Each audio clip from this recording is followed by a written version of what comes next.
Hi, Johann. How you doing? I'm fine. I'm fine, thank you. Thank you so Yeah. much, Johann. Well, So, I would want to know initially a little about yourself. I mean, if you could tell us, because I can see at behind you there are so many beautiful examples of your art yeah, on the wall behind you. it's the series COVID-19 part Right, two.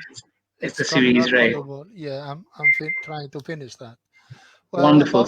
about myself, Yes. I'm 70 years old, and I when I was 11, I told my father I was going to be a painter, Okay. and that lasted until I was 13, Mm-hmm. and then it kind of faded away, and I got married at 17, and I Okay. 3 kids, and I had to work. So, but Mhm. I always painted, and I always drew pictures on the side. But Right. then when the years passed by, Mm-hmm. I that kind of increased, and in 1995. Okay. I was working a rather easy job, so I could do a lot of painting, and I painted in oil at that time. Okay.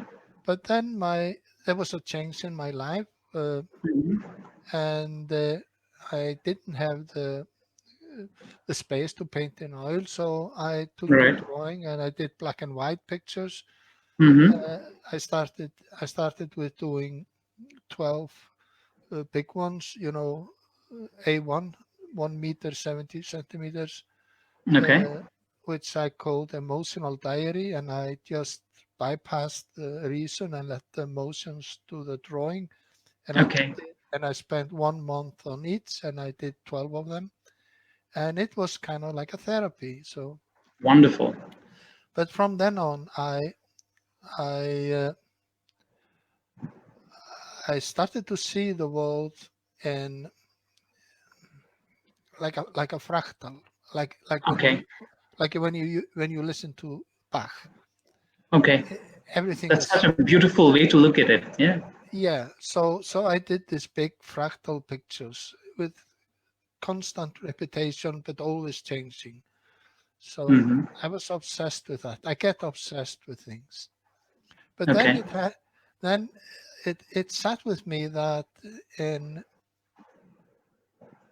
sat with me that in one of my trips to Paris, we were always traveling. So one of my Mm-hmm. trips to Paris, we were in Sacré-Cœur, and there was this christening happening there, and and all of a sudden I saw the sound flow through the church like a white whale, Oh, uh, and I thought, wow, I'm gone nuts now. No, I'm crazy. So I just told my ex-wife that, but she didn't give anything about it. But anyway, so mhm. that sat with me. Okay. Then few years later, I I I was in I was in Turkey, in Istanbul, Mhm. in the Right. Topkapi Museum, and in the hall were Muhammad's stuffar, his books and trousers and things like that. Mm-hmm. Uh, they were singing some kind of Islamic psalms. I don't know that. Right. I'm not very much into religion, but so the same the same happened to me. I was like it was like living a perfect moment, and Mm-hmm. the sound became almost visible. So Oh, so when I came home after so that it's trip, like a synesthetic effect when the sound became visible to you. yeah. So after that, I did this uh, big black and white picture with with uh, with a time twirling in a space here. Uh, So it was like in Trippic and a space under. So, Okay. and in that I drew these lines I saw in Istanbul. And Wonderful. when my granddaughter saw this, she said, "Oh, did you write my name there?" And I said no, but she wanted and she has the picture. That was the first one. Okay. Then it simply, it became a natural thing. And Okay. I had, uh, in one of the books William Burroughs wrote, he talks about the time when he was waiting for his heroin. He was in Northern Africa and he got his stuff from Germany and it didn't came. So he had to wait. So he took upon him to dissolve time by precision movement. He would Okay. sit absolutely still and he wouldn't do anything except that he thought it first. He would think, I put my hand out, and then he did that. And he would think every move, and thus time disappeared. Ah, So and but I used that. I later I found out this was some kind of Zen. I don't know what that is, but some kind of Zen. So, but I use that to bypass, the common reason. right. Because You use art to bypass common reason. yes, to tap into my emotional reason. Right. So and it kind of became natural. Okay. So But that is so incredibly poetic, Johann. I mean, when yeah, when you say that. So, I would ask you that, see, as you said to me once, that literature is your main influence, poetry is your main influence. So could you talk about, you know, I mean, yeah. how important poetry is in Iceland, and When I was and when how I it was is to you? yeah when I was growing up, the my there were two walls in the living room filled with books, and Ah, most of it poetry. And on sometimes when a guest came, my father would read poetry for them. So poetry is in my blood. As in wonderful. I can assure you that every Icelander has tried to write poetry, Okay. write poems. Yeah, every single one of them. So, because it was it was the only thing we had in Iceland. There was nothing. There Mhm. were no castles, no kings. We didn't want kings. No kings, no castles, Okay. anything. Just poetry. And Wow. they would they would make this. You know, when you go to the store today, you can find this romantic books, small booklets. Hmm. They would write. They would write. They would they would write what they call rhymes, rimur, Right. uh, containing stories like that would go from one to another, and often they wouldn't be written down; they would just be told. Okay. But the foundation of Icelandic culture is In poetry. poetry. Yeah, Right. And you just definitely. said when they first came in, they had nothing else but poetry. Yeah, they had nothing else, and uh,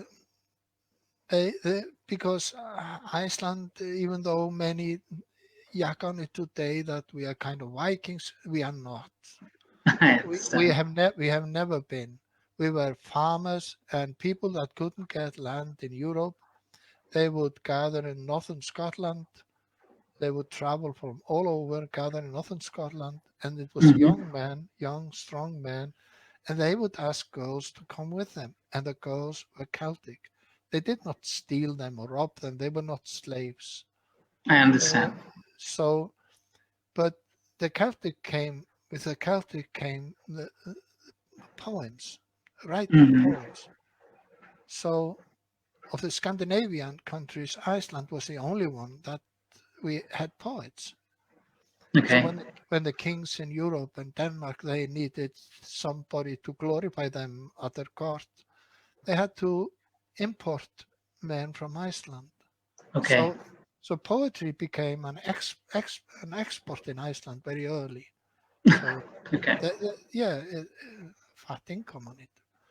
And So, so when but money was printed, they yeah, put, yeah. yeah, we put Jóhann S Vilhjálmsson, one of the greatest poets in Iceland, and Einar Benediktsson. We put them on bills, not It's so kings, not wonderful to know that usually people put faces of war heroes on money, but when money was printed in yeah, Iceland, they put faces of poets, right? yeah, I did that, and so it is in the plot. So and I did a series of pictures which are simply there's one poet in the 20th century, State Steiner, which is Hmm. almost a godlike, Okay, uh, even though he was a drunkard and not very nice. But his poetry is good. So uh, wonderful. So, and then I would like to ask you this as well. That see, I mean, I understand how poetry has influenced Iceland. I want to know that, say you create your art with something called asemic writing that goes beyond logic into the realm of poetry. If you could talk a little about, this asemic writing and how do you use it, and how did your visions that you had in, say, a when concentration camp in Poland help yeah you? yeah it was it was the two incidents I already told you about in Sacré-Cœur and in the Topkapi Museum. And Right. then I was at Treblinka, which is a horrible place, really horrible. And as we were walking up the hill, and on these hills there are stones about 80 centimeters high stones, and on them carved the name of the countries of those who were slaughtered. There over 1 million people were Yeah, killed. it's a concentration camp, right? It's in Yeah, Poland. no, it was just a killing station. Okay. It was very quick. The train came in and so, but I was standing there, and when I was walking up the path, I got stung by wasps. Oh, There are whole wasps that are in holes in the ground, and they would come up and they would sting me all the way when I walked up. So I was okay. tormented on the way up. But when I came there, I heard this sound, and as soon I connected to it, it was the same as in Sacré-Cœur, and it was the same as in Topkapi, Right. and and it came from a slope close to the woods. There was this big fire burning, and some speakers there, and a Jewish hymn was sung. Hmm. So after that trip, I I just fell into the asemic, and I started doing asemic pictures. You Oh, know, wonderful. the big ones, and So could you tell us a little about the asemic writing? yeah, but I had no idea it was asemic. Hmm. You see. Uh, Facebook is the savior of today. I was never going to show anything to anybody, but my in 2013, uh, my younger son came and put me on Facebook. Said, "Daddy, you have to Right. be there, but never post more than 2 pictures at one time. Otherwise, people get bored of you." And I said, "Yeah, yeah." Well, So, thanks to Facebook, I can you're like I can see your pictures, and I was amazed. Yeah. So you're so talking about asemic writing, yeah. yeah, I'm talking about asemic writing because I was doing it. And only it was fractal and asemic and Right. kind of combined. And then I met this woman from San Francisco Hmm. who said her name was Margaret Cho. I Okay. don't know if it was true or not, but she Okay. was about 80 years old, and we talked a lot. And I enjoyed talking to her because she was kind of funny, but Hmm. she was always telling me stories.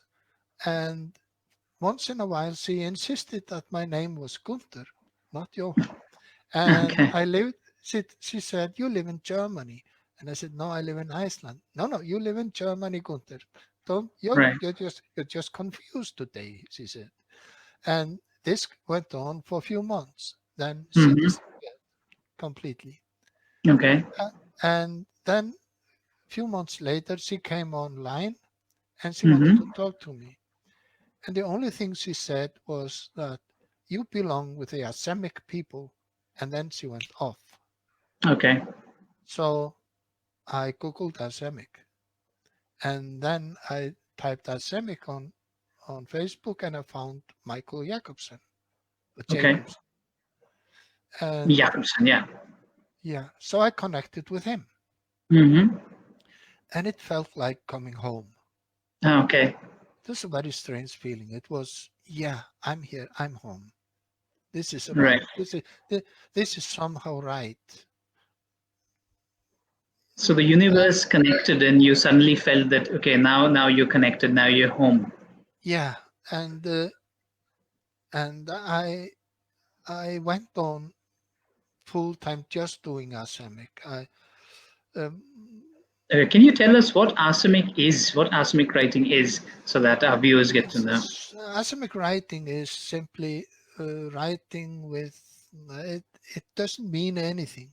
It's Right. So the readers can interpret whatever they want to interpret. yeah, but so they I what I have in my mind, I try to bring to the paper, to the picture, Right. and the viewer will take it and he will read to it whatever he likes, and So wonderful. whatever he thinks is right. He is never there is never anything wrong. He is Hmm. always right. So uh, and I feel that is beautiful in a way. It's That is so extremely beautiful. yeah, It's like you're opening a window in the viewer's mind, and the yeah, viewer can, and it's and like an empty page. Yeah. it's often very funny when I get feedbacks. Or not funny, it's enjoyable. I mean, when I get Hmm. feedbacks because people see it in all Their kinds of own ways. yeah their own ways. So, and it reminds me a bit of Italo Calvino. Italo Calvino. Yeah. Yeah, when he says, yeah, it makes no difference, dear reader, whether you start here on page 50. It's absolutely Uh-huh. no makes no difference to me. You can start there and never read the front. So and but then there is a one writer I have to mention that has had enormous influence on me. Hmm. And I encourage everybody to read him. And that was Okay. his name was Milorad Pavic, and Okay. he was a professor of literature at the University of Belgrade in Okay. Serbia, and there are especially two books: Landscape Hmm. Painted with Tea and the Dictionary of the Khazars. The And dictionary of. the Khazars, Okay. and Okay. it's I guarantee. Now I'm like a salesperson. I guarantee that Uh-huh. if you read 3 pages of either book and you hold your coffee mug in your hand and you put it down and you go to sleep, and in the morning when you wake up you take the coffee mug up and you look at it and it looks different Oh, that's because so poetic. you will see it with another things will be different. What you knew before will have another angle to it. there is Wonderful. something there's something magical with his writing. And Okay. I used to have it in Serbian too, even though I don't read Serbian, but Hmm. uh, just to have him for a comparison of the sentences. But it was I read it on regular basis. But Wonderful. Asemic is It's so it, open-ended. I mean, yeah, the it entire thing. is, and it fits my mind. My And mind I was my mind amazed is when not you said always that you can logical. Yeah, you can describe the sound of the scent of a rose Yeah, through arsenic writing. Yeah, you can there describe was there the was this feel of the sunlight. there was this woman that was kept asking me, "What is this? What is this? Just doubling? What is it?" And I told her, "No, I'm drawing the I'm drawing a I'm writing the the scent of a rose. You know, Wonderful. it's it's these feelings that you can't describe, but you know that or that are there, and Yes. I And they're try so to. poetic. I mean, and what your art, the best part is it is like a bridge. You know, what I when I saw your art and I spoke to you, I felt that your art is like a bridge, an effusive bridge. It's almost like an invisible bridge between poetry and art. It's right in the middle. And so it Yeah, is, it's very, it was very inspiring for me because see, I write poetry myself and I appreciate poetry and I love art. And so when I saw your art and I was like, yeah, this art is speaking to me. And so, and that is why I yeah. decided to connect. Thank you. But yeah, it's sometimes I yeah I have written poetry myself. Mhm. The Icelandic poetry is very strict in form. It's Okay. extremely strict in form. All You right. know, we laugh at Shakespeare's sonatas. They are a joke to Oh, us. Yeah, okay. he Yeah. would never have made it in Iceland. Sorry. Ah. All Not right. too bad. And I would love to feature some of your poetry as well because we But feature handwritten poetry. So we would feature your yeah, poems as well. but mine is in Icelandic, so Yeah, that is what we do. We feature poems from different parts of the world in their language. So I okay. would want to feature a handwritten Uh, Icelandic poem from you. Yeah. yeah, And okay. so I have some of them in. Some of them I did put in frame. Uh, wonderful. Yeah, I so mean, because I I was can telling find. my wife that in Iceland people frame poetry. I mean, everywhere Yeah, else in the yeah, world they yeah, frame pictures.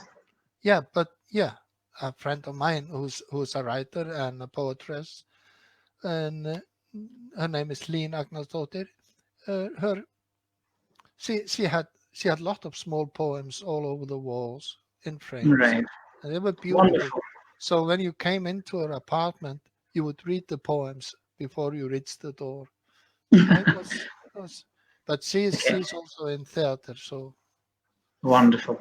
So right now, what I would do, Johann, is I would take the readers and you through various through the four wonderful artworks that you created, and yeah, and I would want you to speak on them, and we would want to listen from you how you created them. So I'll share the screen and I'll put them on. Just give me a okay. second.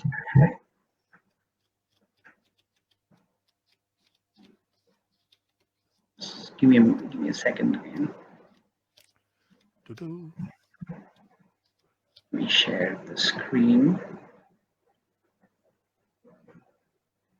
Yes. So this is the first one, right? Yeah, Could you talk about this little, please? yeah. This was the the virus just had landed in Iceland, Okay. or it had not. But the news came, and everyone was prepared here, Mm-hmm.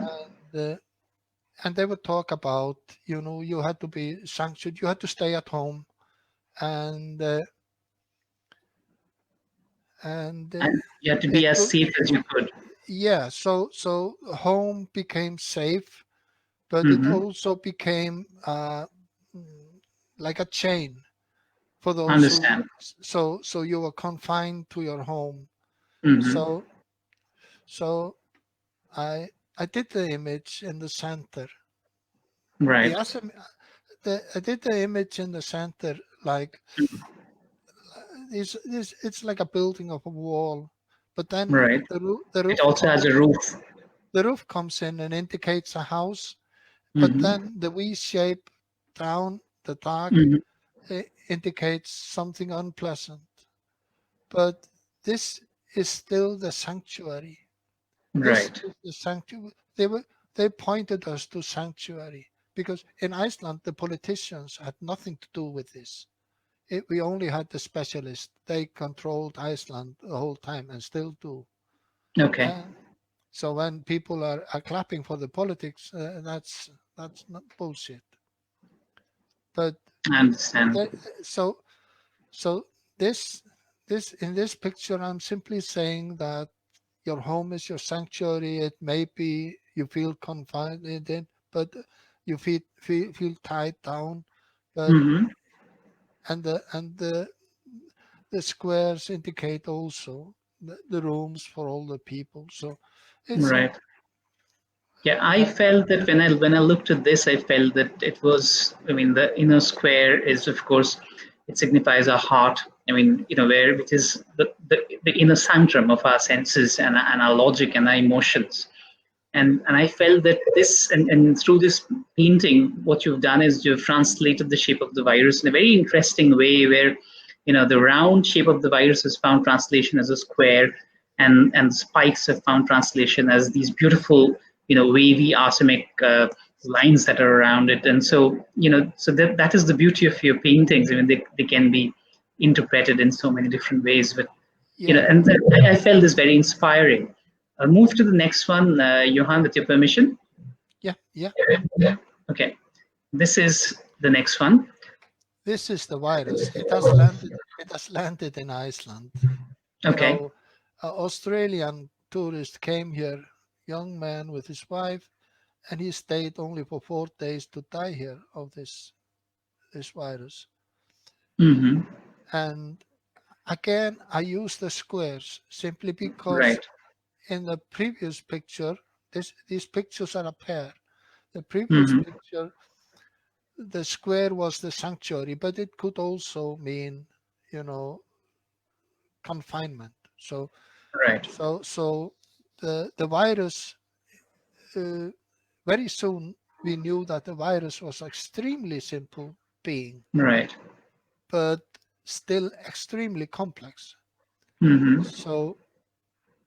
So I made it square instead of making it round. I made it square, Right. but in that square there are Concentric boxes, yeah, and squares within squares within squares. Yeah. yeah. Frames So within frames. yeah, so and the asemic, you see the first asemic letter is enlarged like in old Right. manuscripts. So Mm-hmm.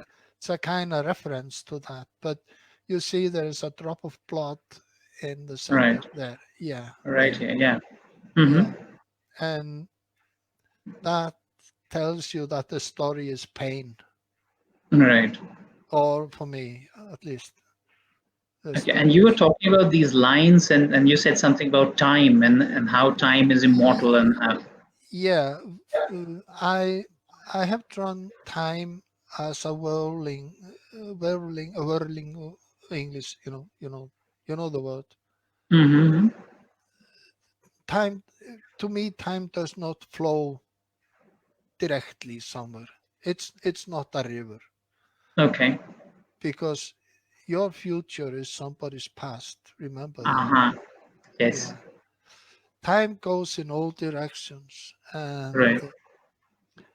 and and I have it. It's red there. It's an upheaval. Uh, it's not a calm color. It's everything is an upheaval, and the lines Right. turns and twists. And but then I put these straight lines out to to to make it stable. Yet Mm-hmm. everything is happening like we are in hell, and everything Right. is twisting and turning, but still there is something stable, still there is something we can rely on, I understand. like a And firm it's ground. right. That's And the it's thought. That's what I think. You may see it differently, and that's okay with me. yeah, but I see it.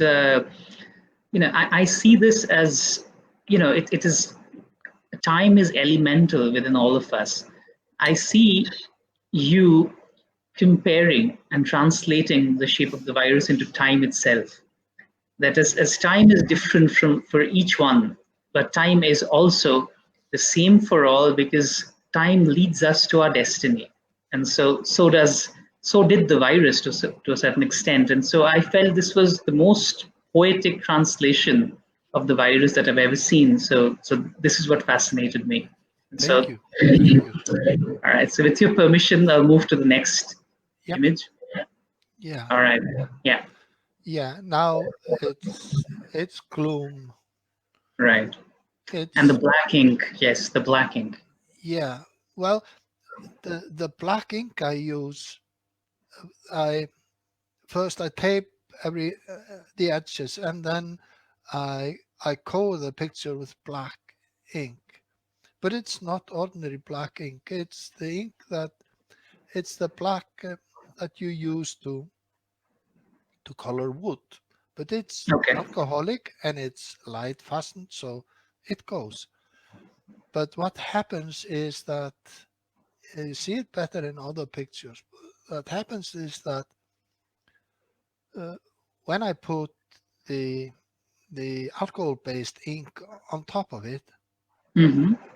it boils it down. It fishes out. But Right. this one is dark. It's doom. It's Mm-hmm. yeah. I have the three crosses there, Right. in a symbolic way, and a kind of hill, Mm-hmm. and the writing goes on, and it's in silver. That relates to Middle Ages in Europe. Okay. We had silver, not so much gold. The poor people had silver. Oh, yeah, they never saw Right. gold. Okay. When I see So, this, I so, feel so when you I get, feel this element of yeah, sadness in it. So yeah. So you were talking yeah, about silver. Yeah. yeah, but when you go to the about center of it, you come to short words, repeating, Right. and for me that was calls like there is doom and gloom, but somebody's calling out, Mm-hmm. and there is not much hope in this picture. It's Right. it's kind of dark, yeah. And it Okay. was the forerunner for the dark for the COVID-19 series part one. They were all dark, I and understand. they will be really, yeah, yeah. They will come out later. I felt that when I saw this picture, I felt that this black ink was the black ink of sadness. Yeah, And I felt that, like sadness, it ate through the image, it etched the image, and it etched out memories of people we've lost. And it yeah, also brought back memories of people we are away from. Because, I said that, like my father is old and is ailing, and I'm away from him. He's in a different right. house. And I couldn't go and see him. I could go and see him just once. Yeah, As after the virus hit us, and he's waiting for me, and I know, and I can see him through the window in the center, through the round window in the center, when I look at this image, and it appeals to me because I can see my loved ones, I can see people who are alive and whom I pray for, and I see yeah, people who are away from me, and I want to go near them. So this image for me is extremely personal, and I felt that you've translated the shape of the virus into this very cathartic sadness, which cleanses us and which prepares for light. Because sadness yeah. doesn't last. Sadness would, No, at the end of the day, make you prepared for the worst, and it makes you stronger. That's what I think. Right. yeah. So with your permission, I'll move to the next image, please. Yep. All right. So here's the fourth one. It says, "Make hope go viral." Yeah, and this one, this was the the forerunner for COVID-19 part two, which Okay. is which is hope, Right. and even even though there is disturbance in this picture, and it's it's a kind of image of or I wanted to create the feeling like of a prayer mat. Right. Prayer The mat. Yes, but it's not that. It's not built up like that. But the shape I kind of like that. Mm-hmm. But but the asemic is uh, is very pointy. It's very aggressive. It's Mm-hmm. not it's not nice and easy. I mean, there is hope, but there is still pain. So I keep on doing that until I do a black line and I write in with soft gold. Right. The That rest, that the soft rest, golden light of hope in yeah, some of the lines there, some yes. of the It words it, there. co- it even though people are screaming, there is always somebody that there's some words that come out. Like if you could see this as thousand people arguing, screaming, fighting, and then there is always someone who brings light, who brings joy, and Right. and and that's what I had in mind when I did that. But Wonderful. That's the spirit of the human mind. I mean, the human mind. I mean, I always believe that human beings are like sunflowers.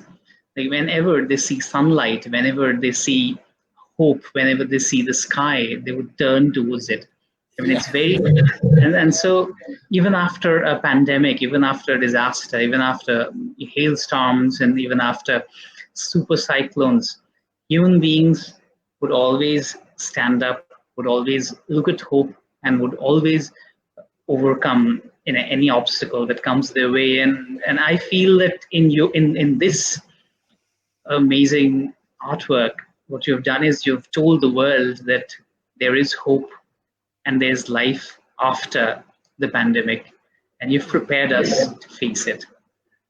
Thank yeah, you. And so after this, what I would do is I would, in this wonderfully happy note, and with I'll quickly take people through the images once more. This is the last one. It says "Make hope go viral." yep, This says "Make evolution go viral," where we're talking about the evolution of our emotions and sadness. yeah, This one says "Make the element go viral," the element of time, the elemental virus, which is represented and translated in this image. And this one we say, it says "Make refuges go viral," they make the inner sanctum go viral. So this is a progression. It starts with this, then moves to this one, and then to this, and finally to hope. yeah, So this is uh, this is how incredible your painting is, and this is how wonderfully we love it.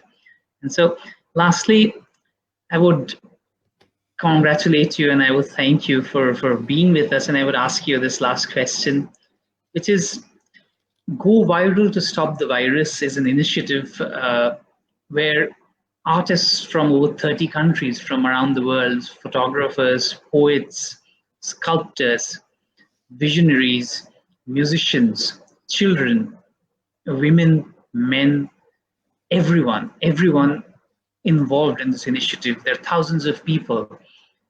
There are admin, there are graphic designers, there are homemakers, there are anyone who wants to make a statement, anyone who wants anything positive to say is a part of this initiative.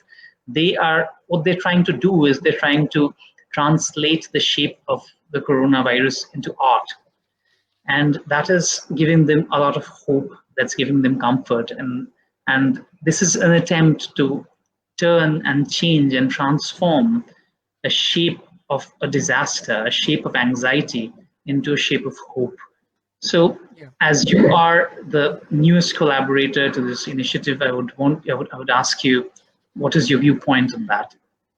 yeah. You know, this is one way to disarm the enemy. Right. You make him into an art, and who can fight art? Nobody. And Right. I personally, I believe. It's not that I think. I believe, and that as the world is a bit bumpy now after all this, you know, uh, it's like in some countries we get the worst of things blooming, Hmm. and in others the best of things. But Right. everything is in a bit of chaotic. People don't know. They are unsure. They But they it is they it they, is they this are art that falling. can save us. Yeah, the only thing that can save it, and the only thing that can heal it is art. Wow. And whatever you do, and it's really the only thing that can heal the world is art. Whether it's Right. pictures, singing, dancing, even tap dancing. Right. The one thing I fell in love with in my old age. That you see Okay. how wonderful this world is. Right. There are there are children in the Philippines that I support to school that are now in university. Uh, Hmm. Through them, I I had never even thought about this. But street dance is number one in everything there. I think everybody does street dance, even the Right. graduates. So Right. so I started watching street dance, and of course I only saw it as anasemic writing. So I did a Hmm. series of pictures of street dance asemic. So Wonderful. and it was very I thought it was very easy. It's all there in front of me. All the moves and that. And I fell in love with street dance. You know, Wow. close to 70 years old. I could never even dance the waltz. I'm not a, Uh-huh. I have no rhythm in myself. So, I go And to bed. everyone has rhythm, and you definitely do. And Yep. and it's great to have a conversation with you, Johan. And it's and I can't tell you how happy I am. In Go Viral to Stop the Virus, we've started this. We've started featuring one particular artist, from one part of the world, and we do that regularly. And we started with you, and we featured four of your artworks, and then we've had this wonderful conversation with you, where you spoke how your art transcends art and poetry, and how you've translated the pandemic into this beautiful art of yours, and how arsenic writing can actually be a mirror where the reader can stand in front of it and can see whatever he wants to see or she wants to see. So I'm Yeah. glad to have this conversation with you, and I thank you from hashtag Go Viral to Stop the Virus. And again, and your name, as you said, Johann, it means a man who rides with the gods. And so I must say that you're worthy of your name. You've made us feel the warmth of God's love through your art, and and I wish you all the best. And I wish you the light of the universe. And Yeah. I thank think you so much. yeah, but I thank you. I thank you from the bottom of my heart. I'd never in my wildest dreams I would expect to sit in front of you know, it it blows my mind.